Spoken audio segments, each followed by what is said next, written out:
Çocuk dediğimiz aslında canlı. Böyle hoplamalı, zıplamalı, ne bileyim. Biraz da bu var olan enerjisini aslında bir şekilde boşaltması gereken kişiler.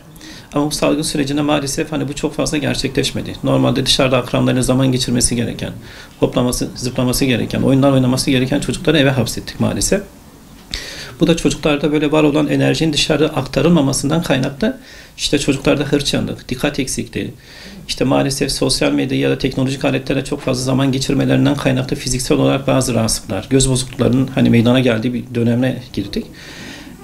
Buna beraber işte kural ve kaidelerin bir anlamda yıkıldığı, artık bir anlamda ailelerin sözünün artık çok fazla para etmediği, anne babalarla işte çocukların karşı karşıya geldiği bir sürece maalesef tanıdık. Şöyle, bu süreç sadece aslında çocukların değil, anne babaların da aslında bir anlamda kendini koordine etmesi gereken ya da alışması gereken bir sürecin olması gereken bir hani dönem içerisine girdik.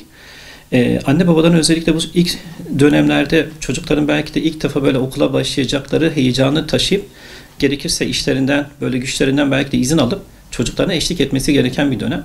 Çünkü bu süreçte çocukların belki de okula başlarken ağladıkları, işte karın ağrıları çektikleri, işte stres ve işte bununla beraber sıkıntıyla benzer durumları ya da tabloları yaşayabilecekleri bir dönem.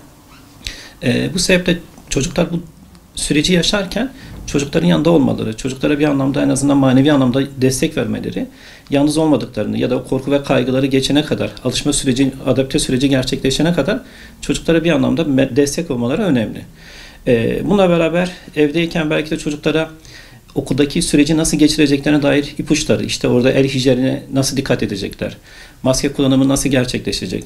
Bununla beraber okulla böyle koordineli şekilde iletişim halinde olup bu süreci sağlıklı atlatmaları beklediğimiz bir hani durumdur diyebilirim. Çocuklar şöyle, ilk etapta tabii ki de etkilenecekler. Yani belki çocuklar uzun zamandır nasıl akranlarla oyun oynamaları gerektiğine dair belki de bilgileri biraz böyle paslanmış olabilir.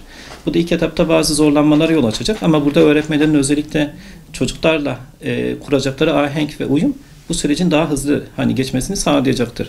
Bununla beraber artık ailelerin evde teknolojiden biraz daha artık uzak tutmaları gerekiyor ya da teknoloji bir ödül aracı artık kullanmaktan vazgeçmeleri gerekiyor. İşte ders dinlerken ya da online işte ders dinlerken çocukların bir taraftan çerez, işte ne bileyim abur cubur atıştırdıkları, yemek yedikleri ya da ne bileyim diğer taraftan sevdikleri bir çizgi filmi ya da ne bileyim bir görseli takip etmelerinden uzak tutmaları gerekiyor. Bununla beraber odaların artık daha sakin olmalarına özen göstermeleri gerekiyor. Yani çocuklar yüz yüze eğitime geçtiklerinde sonuçta bu ortama benzer bir ortama hani girecekler. Şimdiden bunun bir anlamda önlemini almaları gerekiyor. Şimdi şöyle, çocukların muhtemelen dikkat süreleri kısaldı gibi bu süre içerisinde. Hem hareketsiz kalmaları hem bir şekilde uykudur, beslemedir bunların dağınıklığından kaynaklı. Belki bu süre içerisinde müfredattaki diyelim ki 45 dakikalık bir hani ders olacak. Bunu belki de böyle aralıklı olarak böyle oyunlarla, belki bilmecelerle, belki tekerlemelerle geçirtip ara böyle dersleri sıkıştıracakları hani bir dönemin belki de olması çocukların bu süreci daha hızlı atlatmalarını sağlayacak kanımca. Onun haricinde öğretmenlerin böyle çocukların duygularına daha çok hitap edecekleri, yani çocuklara bir şeyler öğretmekten ziyade çocukların hissettikleri duyguları daha fazla açığa çıkarabilecekleri belki de bir dönem olmaları hem öğretmen öğrenci arasındaki uyumun da hızlanmasını sağlayacaktır. Tabii bu sadece öğretmenin görevi değil. O gün içerisinde okula gitmiş çocuğun eve geldikten sonra anne babası tarafından da işte oğlum kızım nasıl geçti günün? Bugün senin canını sıkan bir şey oldu mu? Ya da bugün işte öğretmenle neler yaptınız? Çocukların o yaşadıkları stresi belki de varsa eğer böylelikle dışa atmaların sağlanarak çocuklarla bir anlamda bu süreci daha hızlı bir şekilde atlatmaları gerçekleşmiş olacaktır.